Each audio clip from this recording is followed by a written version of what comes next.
الحمدللہ رب العالمین والصلاة والسلام علی رسولہ الامین اما بعد فاعوذ باللہ من الشیطان الرجیم بسم اللہ الرحمن الرحیم کتب علیکم اذا حضر احدکم الموت ان ترک خیرا الوصیۃ للوالدین والاقربین بالمعروف حقا علی المتقین صدق اللہ العظیم۔ آج کا موضوع احکام وصیت اور میراث ہیں۔ بہت اہم موضوع ہے اور اس کا بحیثیت مسلمان ہماری زندگی کے ساتھ بڑا گہرا تعلق ہے۔ اسلام ایک مکمل ضابطہ حیات ہے جس نے زندگی گزارنے کے بارے میں بھی تفصیلی ہدایات دی ہیں اور زندگی کے بعد کی جو زندگی ہے، حالات ہیں، اس کے بارے میں بھی بڑی تفصیلی ہدایات دی ہیں اور ان کا تعلق وصیت اور وراثت سے ہے۔ سب سے پہلے وصیت سے متعلق آپ کے سامنے گفتگو ہوگی، اس کے بعد وراثت سے متعلق، اور آخر میں چند وہ معروف صورتیں اور سوالات جو بالعموم ہمارے معاشرے میں اکثر وصیت اور وراثت سے متعلق کیے جاتے ہیں، وہ سوالات انشاءاللہ آپ کے سامنے رکھوں گا اور ان کے کچھ جوابات بھی انشاءاللہ پیش کیے جائیں گے۔ تو سب سے پہلے اس بات کی وضاحت ضروری ہے کہ وصیت ہے کیا چیز۔ تو وصیت جب کوئی شخص اپنی وفات کے بعد کے زمانے کے لیے اپنے مال کا بغیر کسی عوض کے کسی شخص کو مالک بنا دیتا ہے تو اسے وصیت کہا جاتا ہے۔ عام طور پر خرید و فروخت، گفٹ یا کوئی چیز ڈونیٹ کرنا یا وصیت کرنا، یہ ایسی چیزیں ہیں جس میں عام طور پر لوگ جو ہیں وہ ایک چیز کو دوسری کے ساتھ خلط ملط کر دیتے ہیں۔ تو ہبہ اور خرید و فروخت یعنی گفٹ اور خرید و فروخت، یہ دو ایسی چیزیں ہیں جن کا تعلق انسانی زندگی کے ساتھ ہے۔ اگر کوئی آدمی اپنی زندگی میں کسی کو کوئی چیز بلا عوض دینا چاہتا ہے، اپنے کسی رشتہ دار کو، اپنی اولاد کو اور کسی اجنبی شخص کو، تو دے سکتا ہے، کیونکہ جو آدمی جس چیز کا مالک ہے وہ اپنی ملکیت میں جس طرح چاہے تصرف کر سکتا ہے، اس کا استعمال کر سکتا ہے، اس کو اس بات کی آزادی حاصل ہے۔ اسی طرح اس کی خرید و فروخت بھی کر سکتا ہے اپنی زندگی کے اندر۔ البتہ اگر اس نے کسی شخص کے حق میں وصیت کرنی ہے تو اس کے لیے بھی کچھ قواعد اور ضوابط ہیں، کچھ حدود اور قیود مقرر کی گئی ہیں جن کا جاننا ضروری ہے۔ تو آج کی اس گفتگو میں ان شرائط کا، ان حدود اور قیود کا اور ان ضوابط کا بھی ذکر کیا جا رہا ہے کہ وصیت میں جنہیں پیش نظر رکھنا ضروری ہے۔ قرآن مقدس میں اللہ تبارک و تعالی نے وصیت کے بارے میں فرمایا، کتب علیکم اذا حضر احدکم الموت ان ترک خیرا الوصیۃ للوالدین والاقربین بالمعروف حقا علی المتقین، کہ جب تم میں سے کسی شخص کی موت کا وقت قریب آ جائے اور وہ کچھ مال چھوڑ کر جائے تو وہ ماں باپ اور رشتہ داروں کے لیے دستور کے مطابق وصیت کر جائے، اور اللہ تبارک و تعالی سے ڈرنے والوں کے لیے یہ حق ہے اور اس کو تمہارے اوپر فرض کیا گیا ہے، لازم کیا گیا ہے۔ مدینہ منورہ ہجرت سے پہلے، بالخصوص غزوہ احد سے پہلے، وصیت کا حکم فرض کے درجے میں تھا اور وصیت کرنا ضروری تھا، اور نبی اکرم صلی اللہ علیہ وسلم نے اس کی بہت زیادہ تاکید بھی فرمائی ہے۔ لیکن غزوہ احد کے بعد یہ حکم جزوی طور پر منسوخ ہو گیا اور اب وہ فرضیت کا حکم باقی نہیں رہا، اب وصیت کرنا مستحب ہے۔ بعض صورتوں میں واجب ہے جس کی وضاحت میں کچھ دیر کے بعد آپ کے سامنے کروں گا، لیکن عام حالات کے اندر اب وصیت مستحب ہے، بہتر ہے اور کرنا افضل ہے۔ تو قرآن مجید کا یہ ابتدائی حکم تھا جس میں وصیت کو فرض کیا گیا تھا، لیکن غزوہ احد میں جب تفصیلی ہدایات آ گئیں تو اس میں ہر حقدار کو اس کا حصہ دے دیا گیا، اور نبی اکرم صلی اللہ علیہ وسلم نے فرمایا کہ ان اللہ اعطى كل ذی حق حقہ، کہ اللہ تبارک و تعالی نے ہر حقدار کو اس کا حق دے دیا ہے۔ فلا وصیۃ لوارث، اب اس کے بعد کسی وارث کے حق میں وصیت نہیں کی جا سکتی ہے۔ تو وصیت کا یہ حکم فرضیت کا ختم ہو گیا، لیکن اس کے باوجود بھی نبی اکرم صلی اللہ علیہ وسلم نے وصیت کی ترغیب بھی دی ہے، فضیلت بھی بیان کی، بہت بڑا مقام اور اس کا درجہ ہے، جس طرح کہ حضرت جابر بن عبداللہ رضی اللہ عنہ بیان کرتے ہیں کہ رسول اکرم صلی اللہ علیہ وسلم نے فرمایا من مات علی وصیۃ مات علی سبیل و سنت و مات علی تقن و شہادت و مات مغفورا لہ، کہ اگر کسی شخص نے وصیت کی ہو، سنت کے مطابق کسی آدمی نے وصیت کی ہے تو اس کی موت سنت کے مطابق اور صحیح راستے پر ہوگی، اور اس کی موت تقوی اور شہادت پر ہوئی اور اللہ تبارک و تعالیٰ کے ہاں اس کی بخشش ہو جائے گی۔ تو یہ بہت بڑی خوشخبری ہے، کیونکہ آج کے دور میں بالخصوص وصیت کا معاملہ تقریباً مسلمان معاشروں کے اندر مکمل طور پر نظر انداز کر دیا گیا ہے، جس کی وجہ سے بہت سے خاندانی اور سماجی مسائل بھی پیدا ہوتے ہیں۔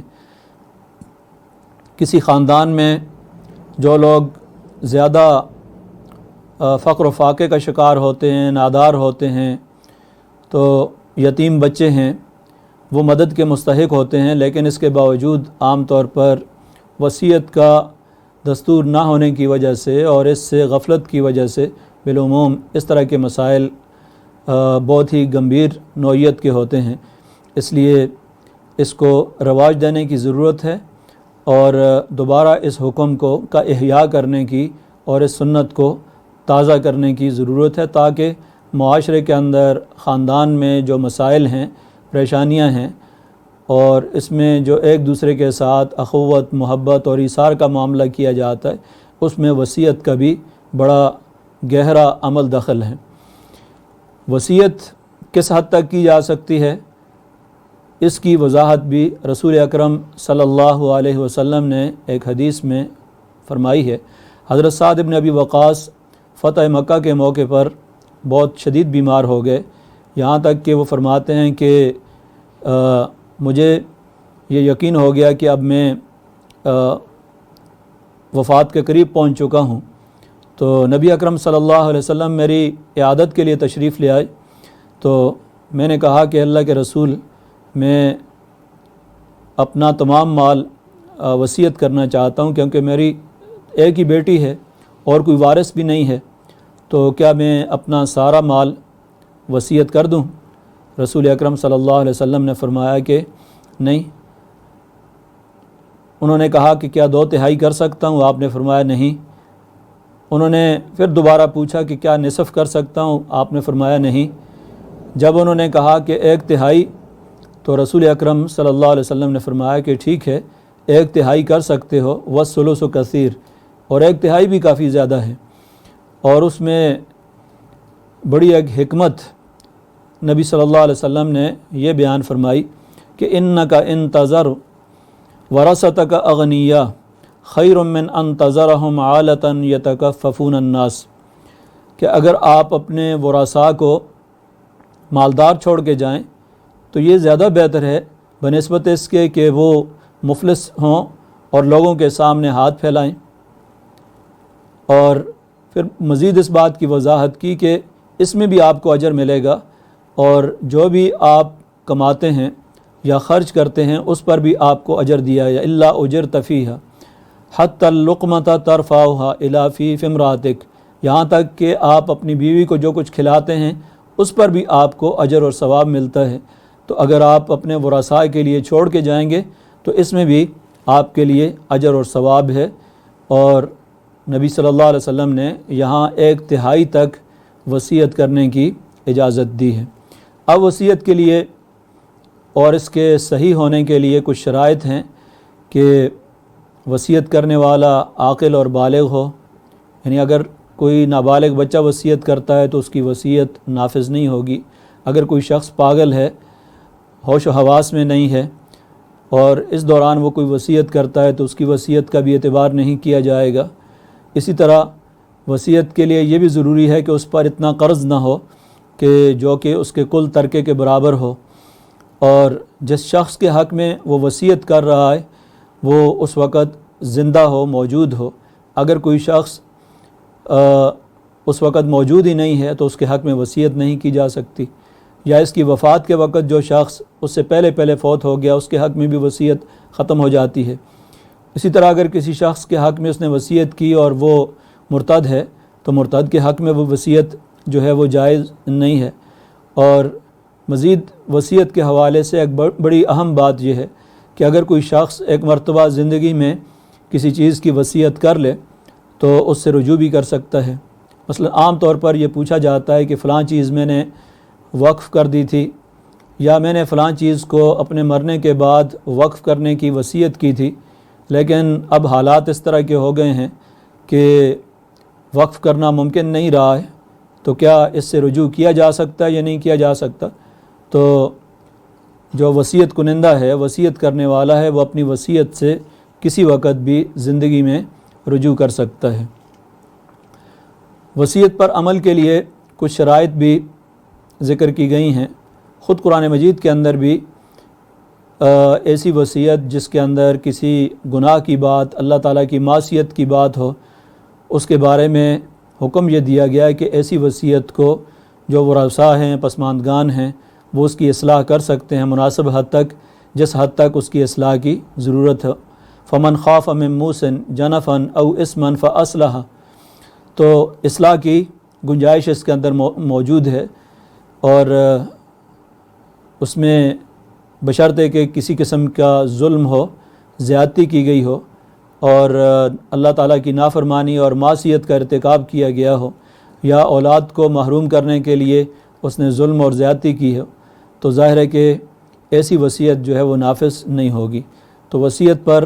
عمل کی شرائط میں سب سے پہلی شرط یہ ہے کہ نیک اور جائز مقصد کے لیے وہ کی گئی ہو، کسی اچھے مقصد کے لیے وصیت کی گئی ہو۔ مثال کے طور پر کوئی آدمی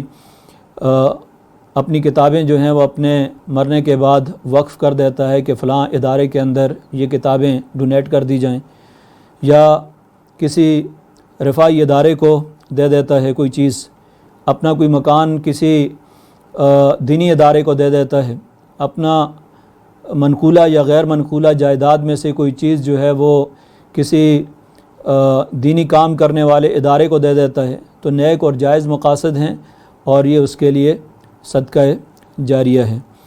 دوسری شرط یہ ہے کہ ترکے میں سے صرف 1/3 تک کی وصیت کر سکتا ہے، 1/3 سے زیادہ کی وصیت نہیں کر سکتا۔ یہ بھی اللہ تبارک و تعالیٰ کی طرف سے ایک احسان ہے، اللہ تبارک و تعالیٰ کی ایک نعمت ہے کہ مرنے کے بعد بھی اس شخص کو تھوڑا بہت اختیار دے دیا کہ وہ اپنے مال کے اندر کوئی تصرف کر سکتا ہے، کہ اپنی موت کے بعد بھی کسی کو اگر وہ مال دینا چاہتا ہے، اپنی زندگی کے اندر اس کے لیے وصیت کرنا چاہتا ہے تو اس بات کی گنجائش رکھی، ورنہ مرنے کے بعد تو اس کا حق ہی مکمل طور پر ختم ہو جاتا ہے۔ لیکن اس کے باوجود اللہ تبارک و تعالیٰ نے گنجائش رکھی ہے کہ زندگی میں کوئی شخص وصیت کرتا ہے کہ میرے مرنے کے بعد فلاں چیز میرے فلاں آدمی کو دے دی جائے، تو یہ اس کے لیے جائز ہے۔ البتہ تیسری شرط اس کے لیے یہ ہے کہ کسی وارث کے حق میں وصیت نہیں کی جا سکتی ہے۔ اگر کوئی شخص اپنے وارث کے حق میں وصیت کرتا ہے تو نبی اکرم صلی اللہ علیہ وسلم نے فرمایا کہ لا تجوز الوصیۃ لوارث الا ان یشاء الورثہ، کہ کسی بھی وارث کے حق میں جس کو شریعت نے حصہ دیا ہے، باقاعدہ اس کا حصہ مقرر ہے، تو ایسے شخص کے لیے وصیت نہیں کی جا سکتی۔ ہمارے ہاں معاشرے میں عام طور پر یہ بے خبری بھی اور جہالت بھی ہے کہ عام طور پر لوگ جو ہے وہ بڑے بیٹے کے حق میں کبھی وصیت کرتے ہیں کہ اس نے ہماری خدمت زیادہ کی ہے، اور اس کے پاس مہمان عام طور پر زیادہ آتے ہیں، اس پر بوجھ زیادہ ہے، اس لیے اس کے حق میں وصیت کر جاتے ہیں کہ فلاں مکان یا فلاں دکان، فلاں چیز جو ہے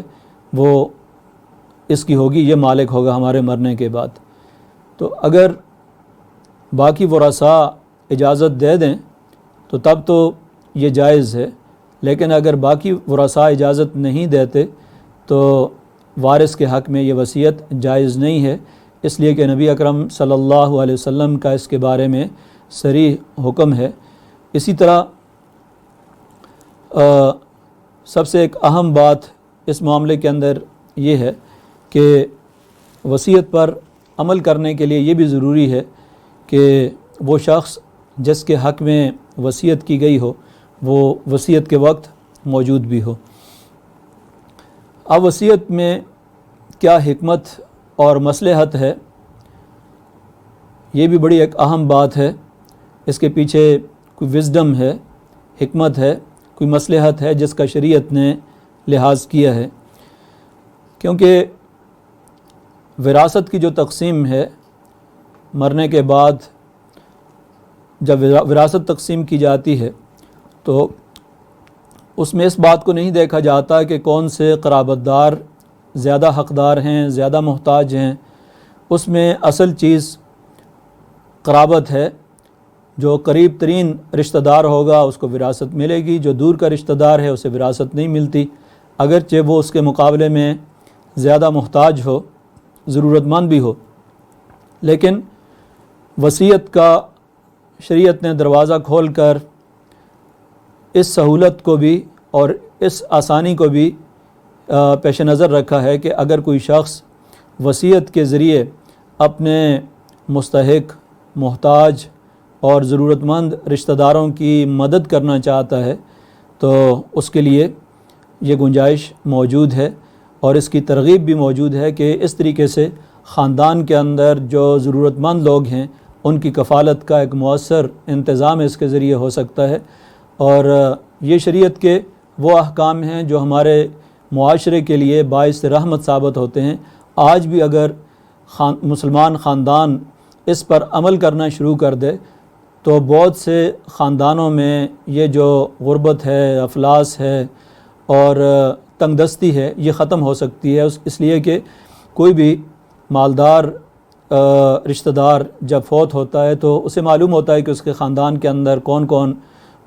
ضرورت مند ہے اور مدد کے مستحق ہیں۔ ایسے لوگوں کے بارے میں وصیت کا آپشن جو ہے وہ کھلا رکھا ہے۔ اب یہ کہ وصیت کی شرعی حیثیت کیا ہے، اس کے بارے میں شروع میں نے ایک اشارہ دیا تھا کہ بعض صورتوں میں وصیت کرنا واجب ہے، لیکن عام حالات میں یہ مستحب ہے۔ اگر کسی شخص کے ذمے دوسرے لوگوں کا قرض ہے تو ایسی صورت میں اس کے لیے لازم ہے کہ وہ وصیت کرے، یعنی اس صورت میں فرض ہے۔ اسی طرح اگر کسی کے پاس کوئی امانت رکھی ہوئی ہے تو امانت کی واپسی بھی ضروری ہے، اس لیے اس پر فرض عائد ہوتا ہے کہ وہ وصیت کرے کہ اس کے پاس فلاں شخص کی امانت موجود ہے۔ تو ایسی چیزیں جن کا تعلق حقوق کے ساتھ ہے، ایسی چیزوں کے بارے میں وصیت کرنا لازم ہو جاتا ہے، وصیت فرض ہے، اور تاکہ وہ اپنی اس ذمہ داری سے عہدہ برا ہو سکے۔ اور عام حالات کے اندر یہ مستحب ہے، جس طرح ابتداً جو آیت میں نے آپ کے سامنے پیش کی ہے، تو عام مفسرین کے نزدیک اب یہ آیت استحباب کے درجے میں ہے، لیکن استحباب کے درجے میں ہونے کے باوجود جو ہے اس پر عمل کرنا جو ہے یہ معاشرے کے اپنے مفاد کے اندر ہے، اور معاشرے کی بہت سی ضرورت پورا ہو سکتی ہے، اور کفالت کا ایک بہترین نظام جو ہے وہ بن سکتا ہے بشرطے کہ اس پر عمل کیا جائے۔ اور اس سے بھی آگے بڑھ کر وصیت اگر کسی شخص نے نہیں کی ہے تو ترکہ کی تقسیم کے وقت اگر خاندان کے اندر کوئی یتیم ہے اور کوئی ضرورت مند ہے، وہ اگر موجود ہوتے ہیں، جس طرح کہ عام طور پر ایسے مواقع پر دیگر قرابت دار بھی موجود ہوتے ہیں، تو بہت ہی خوبصورت ہدایت اس کے بارے میں قرآن مقدس کے اندر دی گئی۔ وَإِذَا حَضَرَ الْقِسْمَةَ أُولُو الْقُرْبَى وَالْيَتَامَى وَالْمَسَاكِينُ فَارْزُقُوهُم مِّنْهُ وَقُولُوا لَهُمْ قَوْلًا مَّعْرُوفًا، کہ جب تقسیم کے وقت کوئی ایسے قرابت دار بھی حاضر ہوں جن کا حصہ اس میں نہیں ہے، یعنی وہ قریب کے رشتہ داروں کی وجہ سے محروم ہیں، یا یتیم کوئی آ جاتا ہے، مسکین آ جاتا ہے، فَارْزُقُوهُ مِنْهُ، تو زیادہ تنگ نظری کا مظاہرہ نہ کرو، فَارْزُقُوهُ مِنْهُ، اس میں سے کچھ نہ کچھ ان کو بھی دے دو، وَقُولُوا لَهُمْ قَوْلًا مَّعْرُوفًا، اور حسن اخلاق کے ساتھ پیش آؤ، ان کے ساتھ اچھی گفتگو کرو، ایسا نہیں ہے کہ ان کو دھتکار دو کہ تمہارا تو حصہ بنتا نہیں ہے، تم لوگ کس لیے یہاں پہ آ گئے ہو۔ اس طرح کا کوئی طرز عمل اور تنگ نظری کا مظاہرہ کرنا یہ اسلامی تعلیمات کے منافی ہے۔ اسلامی تعلیمات اس موقع کے لیے یہ ہیں کہ خاندان کے جو ضرورت مند افراد ہیں وہ اگر اس موقع پر آ جاتے ہیں، یتیم افراد اس موقع پہ آ جاتے ہیں تو ان کی بھی مدد کی جائے، گو کہ ان کا باقاعدہ کوئی حصہ نہیں بنتا، لیکن وہ رسا اپنی مرضی سے اپنے حصے میں سے کچھ نہ کچھ ان کو بھی دے دیں۔ اب وصیت کے بعد دوسرا اہم حصہ جو ہے وہ میراث سے متعلق ہے، اور یہ بھی ہر گھر کی ضرورت ہے، اور جب بھی کوئی شخص اس دنیا سے رخصت ہو جاتا ہے تو اس کے بعد اس کی ملکیت میں جو منقولہ اور غیر منقولہ مال ہے اس کی تقسیم کا سوال پیدا ہوتا ہے۔ اور ہمارے ہاں معاشرے کے اندر ایک سب سے بڑی برائی یہ بھی ہے، خرابی یہ بھی ہے کہ عام طور پر دو تین نسلوں تک ترکہ تقسیم نہیں کیا جاتا، اور 2-3 نسلوں کے بعد جس وقت کہیں جھگڑے اور تنازعات پیدا ہونا شروع ہوتے ہیں تو اس کے بعد کسی دارالافتاء سے فتویٰ لیا جاتا ہے کہ یہ اب ہم نے 3 نسلوں تک یہ تقسیم نہیں کیا تو اب اس کے بعد کیسے تقسیم کیا جائے۔ تو یہ بھی بہت سے مسائل کی اور خرابیوں کی بلکہ فساد کی جڑ ہے معاشرے میں، کیونکہ وراثت کے مسائل وہ ہیں جن میں بھائی کے ساتھ لڑتا ہے، اور بہنوں اور بھائیوں کے درمیان جھگڑے ہوتے ہیں، اور بیٹوں اور بھائیوں کے درمیان، ان کے چچوں کے درمیان جھگڑے ہوتے ہیں، اور معاملات جو ہیں وہ قتل و غارت گری تک پہنچ جاتے ہیں۔ اور اس کی ایک بڑی وجہ یہ ہوتی ہے کہ بروقت ترکہ تقسیم نہیں کیا جاتا، اور اس کو معیوب تصور کیا جاتا ہے کہ بعض علاقوں کے اندر کہ جی ہمارے والد فوت ہو گئے ہیں تو اب ہم کیا 10 دنوں کے بعد ہی اور مہینے کے بعد ہی بیٹھ جائیں بس ان کی جائیداد کو تقسیم کرنے کی۔ لوگ کہیں گے کہ بس اسی انتظار میں تھے کہ کس وقت یہ دنیا سے رخصت ہوں اور اس کے بعد ان کی وراثت تقسیم کی جائے۔ عجیب و غریب قسم کے اس طرح کے رسم و رواج اور مقامی لوگوں کے ذہنوں کے اندر ایسی چیزیں جو ہیں وہ موجود ہوتی ہیں، جس کی وجہ سے جھگڑے بھی پیدا ہوتے ہیں، اور قتل و غارت گری کو تو برداشت کر لیتے ہیں، لیکن اپنے خاندانی جو اس طرح کے رسوم و رواج ہیں اور جن چیزوں کو معیوب تصور کیا جاتا ہے ان کو کسی طرح بھی توڑنے کے لیے کوئی آدمی تیار نہیں ہوتا۔ تو نبی اکرم صلی اللہ علیہ وسلم نے علم میراث جو ہے اس کے بارے میں فرمایا کہ تعلموا الفرائض وعلموها، کہ علم الفرائض یعنی وراثت کا یہ جو علم ہے اسے سیکھو، وعلموها، اور دوسروں کو بھی سکھاؤ، فإنه نصف العلم، یہ آدھا علم ہے۔ آدھا علم وہ ہے جس کا تعلق انسانی زندگی کے ساتھ ہے، اور آدھا علم وہ ہے جو کسی آدمی کے مرنے کے بعد پیش آنے والے جو حالات ہیں، تجہیز و تکفین ہے اس کے بعد اس کے قرض سے متعلق، وصیت اور وراثت سے متعلق ترکے کی تقسیم، یہ ساری جو تفصیلات ہیں اگر دیکھا جائے تو انسان کی آدھے معاملات جو ہیں کم از کم وہ وراثت اور وصیت کے اندر آ جاتے ہیں۔ اس لیے نبی اکرم صلی اللہ علیہ وسلم نے اس کو نصف علم قرار دیا، اور اس کے بارے میں یہ خبردار بھی کیا وَهُوَ يُنسَى، کہ یہ جلد ہی بلا لیا جائے گا، یعنی لوگ جو ہے اس سے غفلت برتیں گے، وَهُوَ أَوَّلُ شَيْءٍ يُنزَعُ مِنْ أُمَّتِي، میری امت میں سب سے پہلا علم جو اٹھا لیا جائے گا وہ علم میراث ہوگا۔ اور اس کی عملی شکل یہ ہے کہ ہم آج اپنے معاشرے کے اندر دیکھتے ہیں کہ ایک بہت بڑی تعداد جو ہے وہ وراثت کے احکام کو بجا نہیں لاتی اور ترکہ تقسیم نہیں ہوتا، اور دو تین نسلوں تک معلوم ہی نہیں ہوتا پھر لوگوں کو کہ وراثت تقسیم کیسے کی جائے۔ فوت ہوتے وقت کہہ دیتا ہے کہ فلاں کو میرا چھوٹا مکان دے دینا، میری بیوی کو فلاں مکان دے دو،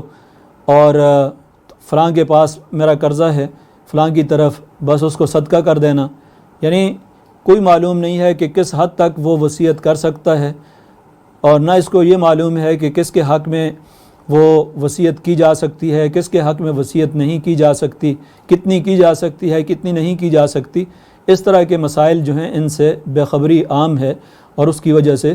جس وقت آپس میں بہن بھائیوں کے درمیان اولاد میں آپس میں کشمکش شروع ہوتی ہے تو اس کے بعد جو ہے وہ شرعی مسائل کے لیے لوگ جو ہیں وہ دارالافتاء کا رخ کرتے ہیں۔ اس لیے نبی اکرم صلی اللہ علیہ وسلم نے فرمایا کہ میری امت میں سب سے پہلے یہی علم ہے جسے اٹھا لیا جائے گا۔ اور دوسری ایک حدیث کے اندر یہ بات ذکر کی گئی ہے کہ وَأَنَّ الْعِلْمَ سَيُقْبَضُ، کہ عنقریب یہ علم اٹھا لیا جائے گا، حتیٰ یختلف الاسنان، یہاں تک کہ دو افراد جو ہیں جب آپس میں اختلاف کریں گے کہ میرا میراث میں یہ حصہ ہے، دوسرا کہے گا تمہارا کوئی حصہ نہیں ہے، یا ایسے لوگ جن کا کوئی حصہ نہیں بنتا وہ بھی دعوے دار ہوں گے، فلا یجدان احدا یفصل بینہما، تو کوئی ایسا شخص علم رکھنے والا میراث کا ان کو نہیں ملے گا جو ان کے جھگڑے کے میں اور ان کے اس مقدمے میں تنازع میں کوئی فیصلہ کر سکے۔ تو یہ صورتحال پیدا ہو جائے گی۔ تو اس لیے علم میراث جو ہے اس کا سیکھنا سکھانا کس قدر غیر معمولی اہمیت کا حامل ہے اور کس قدر ضروری ہے، اس کا اندازہ جو ہے وہ اس حدیث سے کیا جا سکتا ہے۔ تو علم میراث چونکہ اس کی بڑی تفصیلی ہدایات ہیں، اور خود اللہ تبارک و تعالی نے اس کی تقسیم کر دی ہے، اور کچھ حصوں کی وضاحت سنت رسول کے اندر ہو گئی ہے، کچھ اجماع امت سے معلوم ہو گئے ہیں۔ تو یہ کسی کے قیاس پر یا اجتہاد پر اس معاملے کو نہیں چھوڑا، اور نہ ہی اس کے بارے میں کسی کو کوئی ثوابدیدی اختیار ہے کہ وہ اپنی مرضی سے کسی کے حصے مقرر کرے۔ اس کے حصے اللہ تبارک و تعالی نے خود مقرر کر دیے۔ یوصیکم اللہ فی اولادکم للذکر مثل حظ الانثیین، یہ سورہ النساء کی آیت نمبر 11 اور 12 میں باضابطہ حصے مقرر کر دیے گئے ہیں کہ اولاد کو کتنا حصہ ملے گا، میاں بیوی کو کتنا حصہ ملے گا، اور بہن بھائیوں کو کتنا حصہ ملے گا، کس کا کتنا حصہ ہے۔ اللہ تبارک و تعالی نے بھی حصے مقرر کر دیے، سنت رسول سے بھی معلوم ہوتا ہے اور اجماع امت سے بھی ہمیں معلوم ہوتا ہے۔ اب سب سے پہلے اس معاملے میں ہم دیکھتے ہیں کہ قابل تقسیم ترکہ کیا کیا ہوتا ہے، کیونکہ اس کے بارے میں بہت زیادہ غلط فہمیاں پائی جاتی ہیں۔ عام طور پر کچھ لوگوں میں یہ غلط فہمی پائی جاتی ہے کہ جو غیر منقولہ جائیداد ہے صرف اسی میں وراثت ہوتی ہے، منقولہ جائیداد میں تو ہوتی نہیں ہے۔ مثلا بینک ڈپازٹ ہیں اور کسی شخص کی ملازمت کے کچھ واجبات موجود ہیں، یا کوئی تکافل انشورنس وغیرہ کیا ہوا تھا اس نے، وہ چیز ہے، تو ان چیزوں کے بارے میں یہ سمجھتے ہیں کہ یہ تو اس کے بیٹے یا اس کی بیوی جو ہے وہ حقدار ہیں اس کے، اور اس میں باقی جو ورثاء ہیں ان کا کوئی حصہ نہیں۔ یہ بہت بڑی ایک غلط فہمی ہے، اور انہیں اس بات کی تو فکر ہوتی ہے کہ کوئی پلاٹ ہے، کوئی مکان ہے، جائیداد ہے، اس کی تقسیم کیسے کی جائے گی ورثاء میں، لیکن غیر منقولہ جو اشیاء ہوتی ہیں اس کے بارے میں عام طور پر بہت بڑی غلط فہمی پائی جاتی ہے۔ تو قابل تقسیم ترکہ میں منقولہ اور غیر منقولہ جائیداد دونوں آتی ہے، اور غیر منقولہ میں کسی آدمی کے بینک میں رکھی ہوئی جو کیش ہے اور اس کی ملازمت کے جو واجبات ہیں، یا اس طرح کے مال مویشی ہے، سونا چاندی ہے، اور کوئی چیز کسی کے پاس کوئی امانت رکھی ہوئی چیزیں ہیں، یہ ساری چیزیں قابل تقسیم ترکہ ہے۔ اور اس میں ایک اور غلط فہمی یہ پائی جاتی ہے کہ اکثر دارالفتاء کے اندر لوگ سوال پوچھتے ہیں اس کے بارے میں کہ جی میں نے اپنی جدی جائیداد جو ہے وہ تو میرے وارثوں میں تقسیم ہو جائے گی، لیکن میں نے جو ذاتی خریدی ہے وہ میری بیوی کی ہے یا میرے فلاں بیٹے کی ہے، چھوٹے بیٹے کی ہے یا بڑے بیٹے کی ہے، اس لیے کہ وہ تو میں نے خود خریدی ہے، اس لیے میں زیادہ حقدار ہوں کہ میں جس کو چاہوں اپنے بیٹوں میں سے کسی کو دینا چاہوں، اپنے بڑے بیٹے کو، چھوٹے بیٹے کو یا اپنی بیوی کو دینا چاہوں تو دے سکتا ہوں، یا ان کو محروم کرنا چاہوں تو تب بھی کر سکتا ہوں۔ یہ بات بھی درست نہیں ہے، یہ بھی قابل تقسیم ترکہ ہے۔ اس میں جدی جائیداد، جو جدی پشتی جائیداد ہے وہ بھی، اور جو اس نے خود اپنی زندگی کے اندر خریدی ہے، یہ دونوں ہی جائیدادیں جو ہیں ان میں ترکہ جو ہے وہ ہوگا، اور قابل تقسیم ترکے کے اندر یہ چیزیں آتی ہیں۔ اب ترکے کی تقسیم میں وارثوں کے کچھ درجات ہیں، ورثاء کی تقسیم ہے کہ کون سے ورثاء مقدم ہیں اور کون سے وہ ہیں جو پہلے درجے کے وارث موجود نہ ہوں تو دوسرے درجے کے، پھر تیسرے درجے کے، اس لیے کہ قرآن مجید نے فرمایا کہ لا تدرون ایہم اقرب لکم نفع، کہ تمہیں نہیں معلوم کہ کون زیادہ قریب ہے فائدے کے اعتبار سے، اور یہ قرابت کا تعین بھی اللہ تبارک و تعالیٰ نے خود کر دیا ہے کہ کس شخص کی موجودگی میں کون محروم رہے گا۔ مثال کے طور پر بیٹا موجود ہے تو اس کی موجودگی میں پوتے کو حصہ نہیں ملتا، باپ موجود ہے تو اس کی موجودگی میں دادا کو حصہ نہیں ملتا، اور باپ دادا موجود ہیں تو ان کی موجودگی میں بھائیوں کو حصہ نہیں ملتا۔ تو یہ تقسیم خود ہی شریعت کے اندر کر دی گئی ہے کہ کن کن ورثاء کو ملے گا، کون سے ورثاء ایسے ہیں جو کسی حال میں بھی محروم نہیں رہتے۔ 6 ورثاء ایسے ہیں جو کسی حال میں محروم نہیں رہتے، ان کو بہر صورت حصہ ملتا ہے۔ ان میں میاں بیوی ہیں، یعنی شوہر، بیوی فوت ہو جاتی ہے تو شوہر کبھی بھی محروم نہیں رہتا، اسے ہر حال میں وراثت ملتی ہے۔ اسی طرح شوہر فوت ہو جاتا ہے تو بیوی کو ہر حال میں وراثت ملتی ہے۔ باپ فوت ہو جاتا ہے تو اولاد کسی صورت میں محروم نہیں ہوتی، بیٹی ہے، بیٹا ہے، بیٹی اور بیٹے دونوں ہیں تو یہ کسی صورت میں محروم نہیں ہوتے۔ اور اسی طرح کسی کا بیٹا یا بیٹی فوت ہو جاتی ہے تو اس کے والدین کسی صورت میں، ماں باپ کسی صورت میں محروم نہیں ہوتے، ماں موجود ہے، باپ موجود ہے، دونوں ہی ہیں تو یہ کسی صورت میں محروم نہیں ہوتے۔ یہ 6 رشتے وہ ہیں جو کسی حال میں محروم نہیں ہوتے۔ لیکن اس کے علاوہ کچھ حصے جو قرآن کے اندر یا سنت رسول میں یا اجماع امت سے فرض ہو چکے ہیں، وہ 12 حصے ہیں، جن میں 8 خواتین ہیں اور 4 مرد ہیں، جن کے حصے شریعت نے باضابطہ مقرر کر دیے ہیں۔ تو ان کو کہا جاتا ہے، علم المیراث کی اصطلاح میں ذوی الفروض کہا جاتا ہے۔ تو ذوی الفروض کے حوالے سے میں نے ایک نقشہ بھی تیار کیا ہے، اور وہ نقشہ انشاءاللہ آپ کو ساتھ ہی تفصیل کے ساتھ وہ بھی دکھا دیا جائے گا، اور لنک کے اندر ساتھ ہی یہ موجود بھی ہے آپ کے سامنے، آپ اسے دیکھ سکتے ہیں۔ اس میں یہ 12 وہ رشتہ دار ہیں، قرابت دار ہیں، جن کے حصے شریعت نے خود مقرر کر دیے ہیں۔ تو بڑی آسانی کے ساتھ آپ دیکھ سکتے ہیں کہ بیوی کو جو حصہ ملتا ہے اس کی کیا کیا صورتیں ہیں، شوہر کو جو حصہ ملتا ہے اس کی کیا کیا صورتیں ہیں، اور اسی طرح بیٹوں کو، بیٹیوں کو، ایک بیٹی ہے تو اس کا کتنا حصہ ہے، 2 یا 2 سے زائد صرف بیٹیاں ہیں تو ان کو کتنا حصہ ملے گا، اور بیٹے اور بیٹیاں ہیں تو اس صورت میں ان کو کتنا حصہ ملے گا، ماں اور باپ دونوں موجود ہیں اور اولاد بھی موجود ہے تو تب کتنا حصہ ملے گا۔ یہ ساری تفصیلات آپ کے سامنے اس نقشے میں موجود ہیں،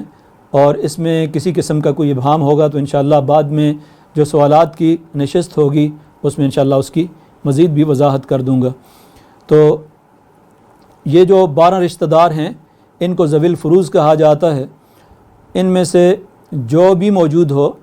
ذوی الفروض میں جو بھی موجود ہیں، ان میں سے ان کے حصے خود مقرر کر دیے ہیں، اور حصے قرآن کے اندر اس طرح مقرر کیے گئے ہیں کہ بعض صورتوں میں نصف ہے، بعض صورتوں میں چوتھائی حصہ ہے، بعض صورتوں میں 8واں حصہ ہے، بعض صورتوں میں 2 تہائی ہے، بعض صورتوں میں 1 تہائی ہے۔ یہ حصے مقرر کر دیے گئے ہیں اور ان حصوں کے مطابق جو ہے وہ باقاعدہ تقسیم کی جاتی ہے۔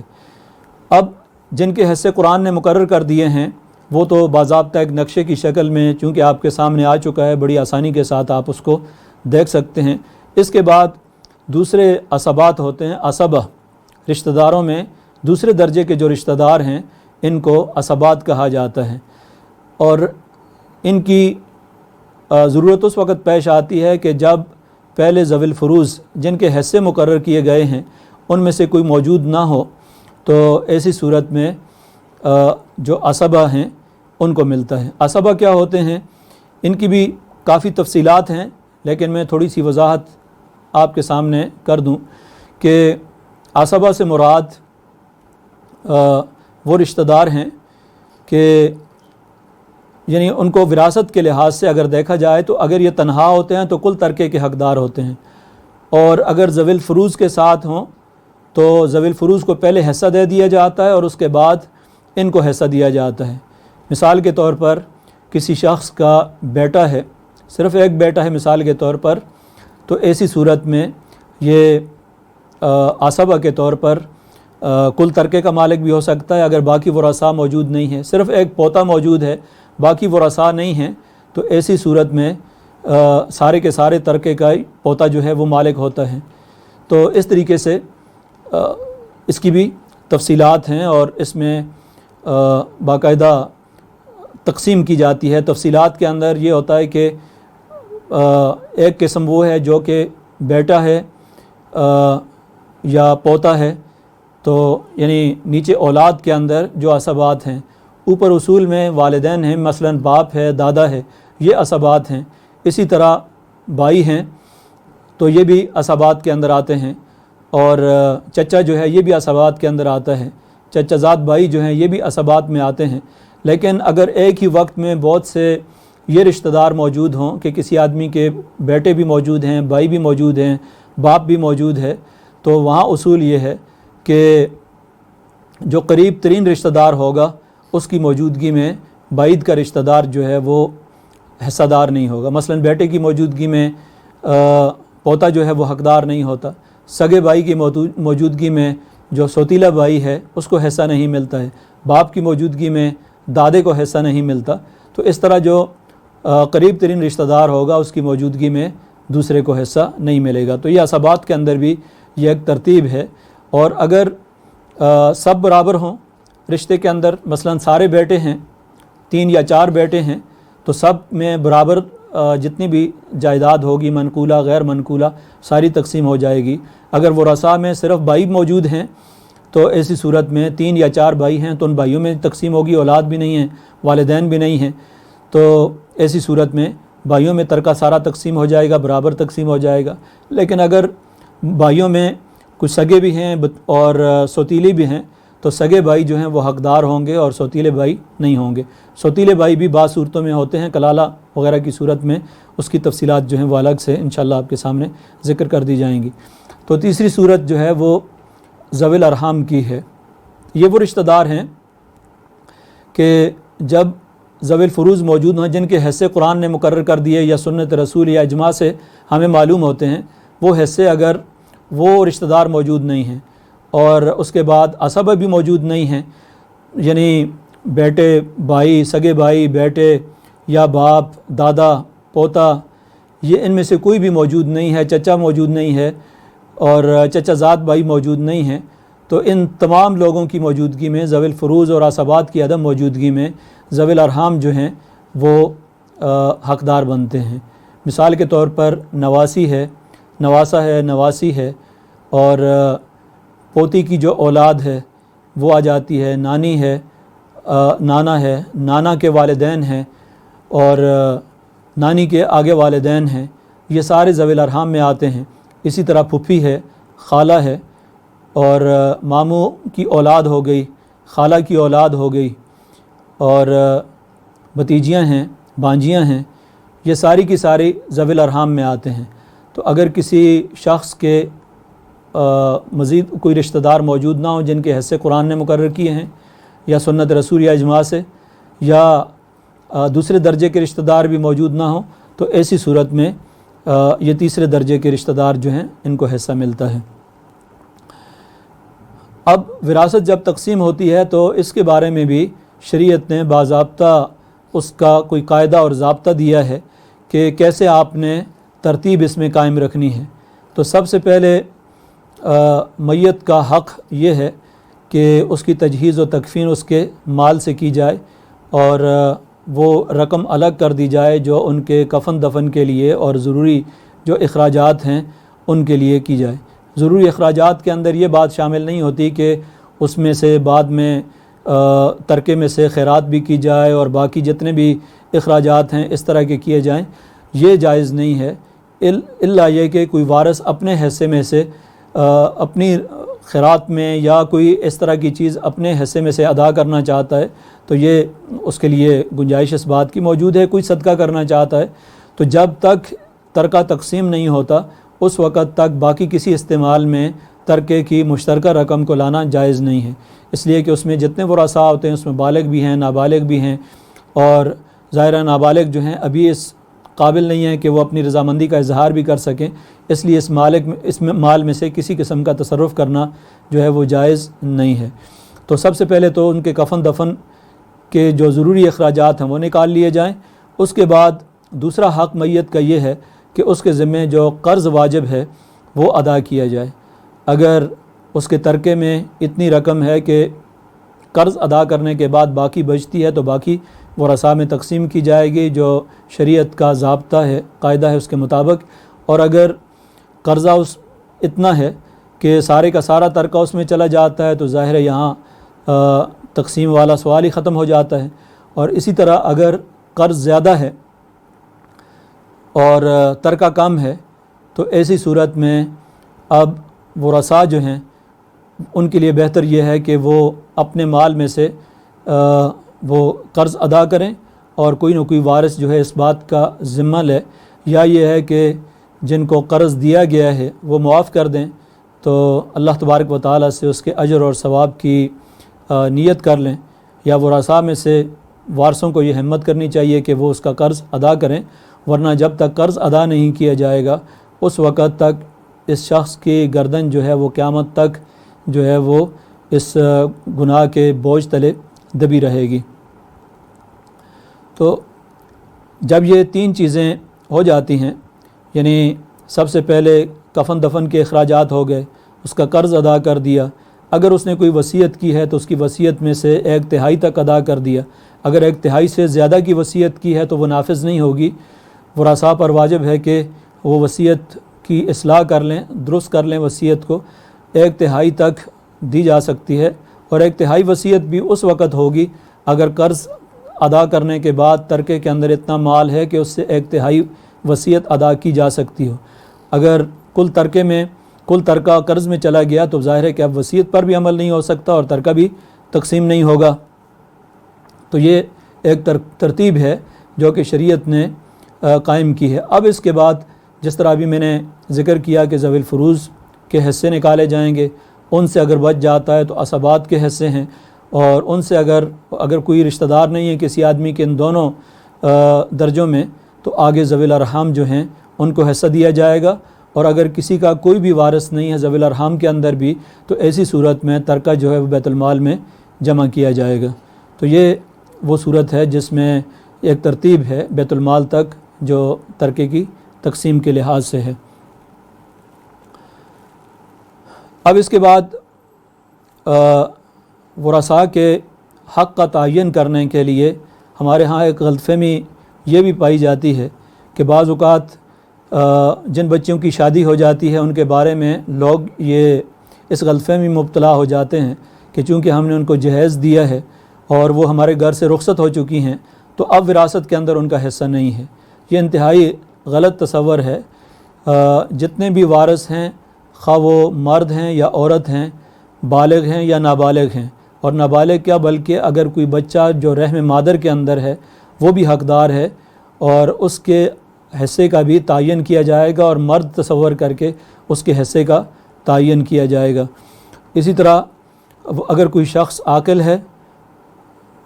تو وہ بھی وارث ہے، اور اگر اس کے ورثاء کے اندر کوئی پاگل ہے تو اس کو بھی وراثت کے اندر حصہ ملے گا۔ اسی طرح شادی شدہ ہے، غیر شادی شدہ ہے، شادی شدہ جو بچیاں ہیں ان کو بھی حصہ ملے گا، شادی شدہ بہنیں ہیں کسی کی اور وراثت میں ان کا حصہ ہے تو عام طور پر ان کو محروم کر دیا جاتا ہے، اور یہ تصور کیا جاتا ہے کہ ہم پہلے ہی بہت کچھ دے کر ان کو رخصت کر چکے ہیں جہیز میں۔ یہ انتہائی غلط تصور ہے اور ہمارے ہاں معاشرے میں بہت بڑی ایک سماجی برائی ہے،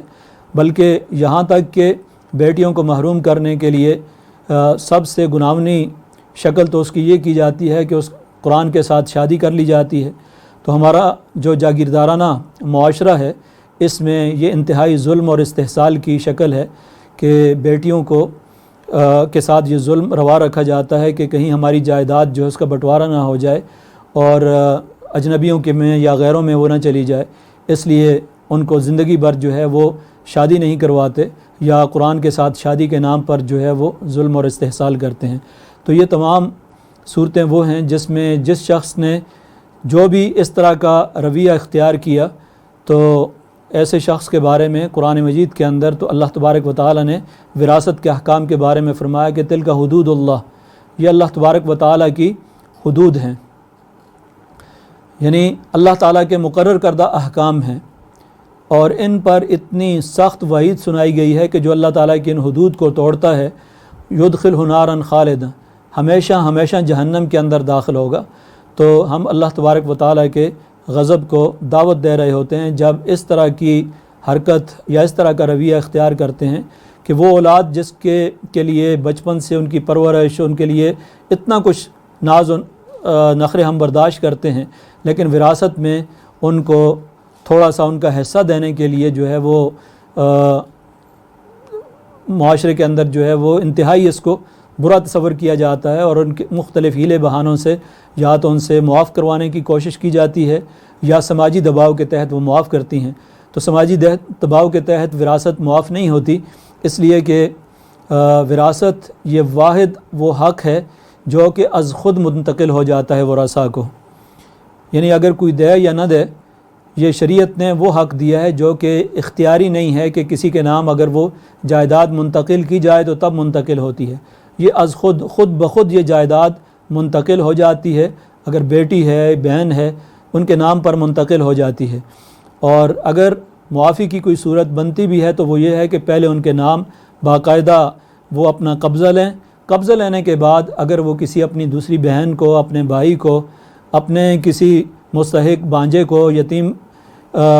بھتیجے کو دینا چاہتی ہیں تو یہ ایک صورت جائز صورت ہو سکتی ہے کہ وہ اس طریقے سے دے سکتی ہیں، لیکن جس طریقے سے سماجی دباؤ کے تحت یا معافی کا عام جو تصور ہمارے معاشرے کے اندر ہے یہ انتہائی گناہگار تصور ہے اور اللہ تبارک و تعالیٰ کے قانون کے خلاف ایک کھلے عام بغاوت ہے اور اللہ تبارک و تعالیٰ کی حدود کو پامال کرنے کے مترادف ہے۔ اس لیے اس میں شادی شدہ، غیر شادی شدہ، طلاق یافتہ، بلکہ بیوہ، کوئی بیوہ ہے وہ بھی وراثت میں حقدار ہے، اور اسی طرح اگر کوئی طلاق یافتہ ہے تو بھی وہ بھی وراثت کے اندر حقدار ہے۔ اسی طرح اس میں یہ بھی کوئی تقسیم نہیں ہے کہ کوئی آدمی مالدار ہے تو اس کو حصہ نہیں ملے گا اور غریب ہے تو اس کو حصہ ملے گا، یہ کوئی تقسیم نہیں ہے ورثاء کے اندر کہ مالدار کو تو ویسے ضرورت نہیں ہے۔ بعض لوگ کہتے ہیں کہ وہ تو بہت مالدار ہیں، ان کو فلاں بھائی یا فلاں بیٹا تو بہت مالدار ہے، اس کو کیا ضرورت ہے؟ تو اس کا تعلق ضرورت کے ساتھ نہیں ہے، بلکہ اس کا تعلق اس بات کے ساتھ ہے کہ قرآن نے، سنت نے یا اجماع امت میں ان کا کوئی حصہ مقرر ہے یا نہیں ہے، خواہ وہ مالدار ہے یا غریب ہے اس کو حصہ دیا جائے گا۔ اسی طرح ہمارے ہاں ایک عام طور پر یہ بھی ہوتا ہے کہ کسی بیٹے کو نافرمانی کی وجہ سے عاق کر دیا جاتا ہے اور اس کے بعد کھلے عام یہ کہا جاتا ہے، اخبار میں اشتہار دیا جاتا ہے کہ ہم نے اس کو جائیداد سے محروم کر دیا ہے۔ اگر کوئی آدمی 100 مرتبہ بھی عاق کر دے اور جائیداد سے محروم کرنے کا اعلان کرتا پھرے، اللہ اور اس کے رسول نے، شریعت نے جو حصہ دیا ہے وہ اس سے اس کو محروم نہیں کر سکتا، اور مرنے کے بعد جو اس کی جائیداد ہوگی اس کے اندر باضابطہ اس کو حصہ ملے گا اور اس کو کسی شکل کے اندر وہ محروم نہیں کر سکتا۔ ہاں کچھ بعض صورتیں ایسی ہیں جن کے اندر کوئی وارث جو ہے وہ محروم ہو سکتا ہے، اس کی وضاحت آگے آپ کے سامنے کی جائے گی، جن میں سے مثال کے طور پر بیٹے نے باپ کو قتل کر دیا تو نبی اکرم صلی اللہ علیہ وسلم نے فرمایا کہ لا یرث القاتل، کہ قاتل جو ہے یہ وارث نہیں ہوگا۔ اب اس بیٹے کو کی سزا یہ ہے کہ یہ وراثت سے ہمیشہ کے لیے محروم رہے گا۔ تو یہ ورثاء کے حقوق کا تعین جو ہے وہ جن ورثاء کا کر دیا گیا ہے، ان میں سے کسی بھی وارث کو کوئی بھی فرد محروم بھی نہیں کر سکتا، اور یہ بھی نہیں کہہ سکتا کہ چونکہ 2 نسلیں گزر گئیں یا 3 نسلیں گزر گئیں، ابھی تک ہم نے وراثت تقسیم نہیں کی، تو اس لیے فلاں عورت یا فلاں خاتون یا فلاں مرد جو ہے وہ اس سے محروم ہے۔ اگر 2-3 نسلوں تک بلکہ کئی نسلوں تک بھی اگر اس کو تقسیم نہیں کیا گیا ہے تو تب بھی اس کا حق وراثت ختم نہیں ہو جاتا۔ یہ حق وراثت اس کی زندگی کے اندر جو ہے وہ جاری رہتا ہے، اور اس کے اگر فوت بھی ہو جاتا ہے تو وہ حصہ اس کے آگے جو ورثاء ہیں ان کو تقسیم کیا جائے گا۔ اب چند ایک صورتیں ہیں جن میں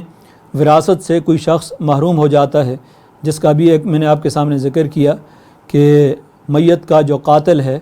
وہ اس کا وارث نہیں بن سکتا۔ اگر اس نے جان بوجھ کر قتل کیا ہے، قتل عمد ہوا ہے یا قتل خدا کی جو صورت بھی ہے، اس میں وہ نہیں بن سکتا۔ اسی طرح اگر کوئی آدمی مسلمان ہو جاتا ہے اور اس کا باپ جو ہے وہ مثلاً غیر مسلم ہے اور یہ فوت ہو جاتا ہے، تو اس کی وراثت، بیٹے کی وراثت جو غیر مسلم والد ہے اس کو نہیں ملے گی۔ اور اسی طرح اگر بیٹا غیر مسلم ہے یا باپ غیر مسلم ہے، دونوں ایک دوسرے کے وارث نہیں ہو سکتے ہیں۔ اسی طرح عام طور پر ایک اور چیز جو ہمارے سامنے آج کل بکثرت آتی ہے کہ کوئی حادثہ ہو گیا، ایکسیڈنٹ ہو گیا، جس طرح بھی پچھلے دنوں جو ہے PIA کا طیارہ جو ہے وہ کریش ہو گیا تھا۔ اب اس میں 3 4 بلکہ 8 رشتہ دار جو ہیں بعض اوقات اکٹھے فوت ہو جاتے ہیں۔ تو اب یہ جو رشتہ دار اکٹھے فوت ہو جاتے ہیں، یہ ایک دوسرے کے وارث قرار نہیں دیے جا سکتے۔ اب ان کی جو وراثت ہے آگے ان کے ورثاء میں تو تقسیم ہوگی، لیکن اب باپ اور بیٹا دونوں اکٹھے فوت ہو گئے، تو اب اس میں کوئی صورت ایسی ممکن نہیں ہوتی کہ باپ سے پہلے بیٹے کو اور بیٹے سے بعد میں آگے اس کی اولاد کو وراثت دی جائے، ایسا ممکن نہیں ہوگا۔ تو اجتماعی طور پر اس طرح کے حادثات کے اندر یہ ایک دوسرے کے وارث نہیں ہوں گے۔ اسی طرح جس بچے کے بارے میں یہ معلوم ہو کہ یہ ناجائز بچہ ہے، یا عدالت کے ذریعے باقاعدہ لعان کے ذریعے یہ بات طے ہو جاتی ہے، تو ایسی صورت میں وہ صرف اپنی والدہ سے اور والدہ کے رشتہ داروں سے تو وراثت پائے گا، اپنے والد سے وراثت اس کو نہیں ملے گی۔ اسی طرح اگر کسی آدمی نے کسی کو ایڈاپٹ کیا ہے اور جس کو لے پالک کہا جاتا ہے یا منہ بولا بیٹا کہا جاتا ہے، تو منہ بولے بیٹے کا وراثت کے اندر کسی قسم کا کوئی حصہ نہیں ہے، یہ وراثت سے محروم ہوتا ہے، یہ اجنبی ہے، اس کا کوئی حصہ نہیں ہے۔ اب چند ایک سوالات جو ہیں وہ لیے جاتے ہیں تاکہ معلوم ہو جائے کہ ہمارے ہاں معاشرے میں عام طور پر کس قسم کے سوالات جو ہیں وہ وراثت اور وصیت سے متعلق کثرت سے کیے جاتے ہیں۔ عام طور پر یہ کہا جاتا ہے کہ میں اپنی زندگی میں وراثت تقسیم کرنا چاہتا ہوں، تو کیسے تقسیم کروں؟ پہلی بات یہ ہے کہ زندگی کے اندر جو چیز تقسیم ہوگی وہ وراثت نہیں کہلائے گی۔ وہ اگر اس نے والد اپنی اولاد کو وہ تقسیم کرنا چاہتا ہے تو ظاہر ہے کہ ڈونیٹ کرنا چاہتا ہے یا گفٹ کرنا چاہتا ہے، تو اسے گفٹ کہیں گے، یعنی ہبہ کہا جائے گا یا ڈونیشن کہا جائے گا۔ اور اس میں عام طور پر یہ پوچھا جاتا ہے کہ آیا اصول وراثت کے مطابق بیٹے اور بیٹیوں کو دیا جائے اور باقی ورثاء کو دیا جائے یا سب کو برابر دیا جائے؟ اس میں 2 نقطۂ نظر ہیں۔ بعض علماء کہتے ہیں کہ زندگی میں سب کو برابر دینا چاہیے، اور بعض علماء کی رائے یہ ہے کہ اصول وراثت کے مطابق بھی تقسیم کیا جا سکتا ہے۔ البتہ نبی اکرم صلی اللہ علیہ وسلم کی ایک حدیث سے یہ بات معلوم ہوتی ہے کہ زندگی میں اگر کوئی بات، کوئی چیز، کوئی مال یا کوئی اپنی جائیداد میں سے کوئی چیز آدمی ہبہ کرنا چاہے تو کس طرح ہبہ کرے، اس کی وضاحت حضرت نعمان ابن بشیر رضی اللہ عنہ کی ایک حدیث سے ہوتی ہے کہ وہ نبی صلی اللہ علیہ وسلم کی خدمت میں حاضر ہوئے اور انہوں نے عرض کیا، اللہ کے رسول، میں اپنے فلاں بیٹے کو اپنا فلاں باغ یا فلاں خادم جو ہے غلام میں نے ہبہ کر دیا ہے، آپ اس پر گواہ رہیں۔ تو رسول اکرم صلی اللہ علیہ وسلم نے پوچھا کہ آپ کی باقی اولاد بھی ہے؟ تو اس نے عرض کیا کہ اللہ کے رسول ہے۔ آپ نے فرمایا کہ کیا باقیوں کو بھی دیا ہے؟ تو انہوں نے کہا کہ نہیں باقیوں کو تو نہیں دیا میں نے. تو نبی اکرم صلی اللہ علیہ وسلم کے پاس چونکہ نعمان ابن بشیر اس لیے آئے تھے کہ آپ کو اس ہبہ پر گواہ بنانا چاہتے تھے، تو آپ نے فرمایا کہ لا اشہد علی جور، میں اس ظلم پر گواہ نہیں بن سکتا. تو نبی صلی اللہ علیہ وسلم نے اولاد کے ساتھ اس کو ناانصافی اور ظلم قرار دیا. تو زندگی میں اگر تقسیم کیا جائے، ہبہ کیا جائے، تو برابر برابر تقسیم کرنا یہ زیادہ بہتر ہے بنسبت اصول وراثت کے اس حدیث سے جو بات معلوم ہوتی ہے. دوسرا ایک سوال جو عام طور پر کیا جاتا ہے کہ اگر کسی بیٹے کو آنکھ کر دیا زندگی کے اندر تو اس کا کیا حکم ہے. اس کی وضاحت تو میں ابھی آپ کے سامنے کر چکا ہوں کہ آنکھ کے بارے میں کثرت کے ساتھ سوال کیا جاتا ہے. ایڈاپٹڈ جو سن ہوتا ہے، بیٹا ہوتا ہے، اس کے بارے میں زیادہ تر سوالات کیا جاتا ہے. ایک اور بات جو بہت ہی عام ہو گئی ہے ابھی کہ اولاد عام طور پر والدین سے بعض اوقات یہ مطالبہ کرتی ہے کہ ہمارا حق دے دیا جائے اور ہمیں حق دے کر الگ کر دیا جائے. جب شادی ہو جاتی ہے، بعد میں کوئی جھگڑے شروع ہو جاتے ہیں، تو کوئی بیٹا یا دو بیٹے جو ہیں وہ والدین سے عام طور پر مطالبہ کرتے ہیں کہ ہمارا حق ہمیں دے دیں اور ہمیں الگ کر دیں. کیا یہ حق ان کا ہے؟ ابھی یہ بڑی اہم بات ہے کہ زندگی میں ظاہر ہے کہ اولاد جب حق کی بات کرتے ہیں تو اس سے مراد یہی ہوتا ہے کہ وہ وراثت مانگ رہے ہوتے ہیں، اور وراثت کا تعلق ہمیشہ بنیادی اصول ہی یہ ہے کہ کوئی آدمی فوت ہو جاتا ہے تو اس کے بعد ان کا ورثاء کا حق بنتا ہے. زندگی میں ان کا حق نہیں ہے. زندگی میں اگر باپ کی جائیداد ہے تو ساری جائیداد میں باپ ہی کا حق ہے. کوئی اولاد اپنے حق کے طور پر اس کا مطالبہ نہیں کر سکتی. ہاں اگر والد جو ہیں اپنی زندگی میں اس کو برابر برابر تقسیم کرنا چاہتے ہیں، ہبہ کرنا چاہتے ہیں تو کر سکتے ہیں، لیکن اس کے باوجود وفات کے وقت جتنا ترکہ رہ جائے اب اس ترکے کے اصول کے مطابق اس کی تقسیم پھر بھی ضروری ہوگی. اور اس بات کو جواز نہیں بنایا جا سکتا کہ والد نے سب کو زندگی کے اندر اپنا اپنا حصہ دے دیا تھا. وہ ہبہ تھا اور یہ ترکہ ہے اور یہ وراثت ہے. اسی طرح عام طور پہ بعض لوگ جو ہیں وہ اپنی بیوی کو کچھ حصہ زندگی میں دے دیتے ہیں کہ میرے مرنے کے بعد فلاں مکان جو ہے وہ آپ کا ہوگا، اس لیے کہ یہ مکان جو ہے وہ میں نے تمہارے لیے بنایا ہے. تو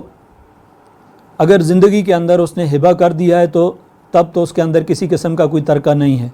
لیکن اگر زندگی میں تقسیم نہیں کیا اور بدستور وہ شوہر کے قبضے میں بھی رہا، اس کی ملکیت میں بھی رہا، تو ایسی صورت میں یہ مکان بھی باقاعدہ تقسیم ہوگا اور اس کی بھی اسی طرح تقسیم کی جائے گی. تو یہ چند ایک وہ اہم صورتیں تھیں جن کا میں نے آپ کے سامنے ذکر کیا. باقی آپ کے ذہن میں جو اس سے متعلق سوالات ہوں گے انشاءاللہ اگلی جو سوالات کی نشست ہے وہ آپ کے سامنے ان چیزوں کی میں وضاحت کر دوں گا. دعا ہے کہ اللہ تبارک و تعالی ہمیں قرآن و سنت کے ان احکامات پر عمل کرنے کی توفیق عطا فرمائے. وآخر دعوانا ان الحمد للہ رب العالمین.